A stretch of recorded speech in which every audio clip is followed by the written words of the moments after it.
इंदापूरच्या विजवडी येथील कर्मयोगी शंकरराव पाटील कारखान्यावर माजी सहकार मंत्री हर्षवर्धन पाटील यांच्या पॅनलने विजय मिळवला आणि आपला गड राखला। तर सोमेश्वर पाठोपाठ छत्रपती शिवाजी सहकारी साखर कारखान्यावरही अजित पवारांचा झेंडा फडकला।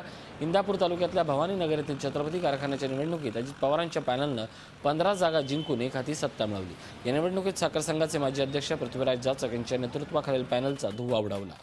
जाचक स्वतः देखील या निवडणुकीत 615 मतांनी पराभूत झालेत। अजित पवारांनी पैशाचा वापर करून हा विजय मिळवल्याचा आरोप पृथ्वीराज जाचक यांनी केला। कारखान्याच्या सभासदांनी दिलेला कौल आम्हाला मान्य आहे, मात्र हा कौल दिलाय तो ऊस उत्पादक सभासद नसून तो बिगर ऊस उत्पादक ज्यांना ह्या शासनाने जाता म्हणजे काँग्रेस आणि राष्ट्रवादीने मताधिकार दिला त्या लोकांना अजित पवार आणि त्यांच्या सर्व बगल बच्च्यांनी पैसे वाटून मतं मिळवली आणि त्यांचा हा पैशाचा विजय होईल। धनशक्ती विरुद्ध जनशक्ती असा विजय। झी 24 तास रहा एक पाऊल पुढे।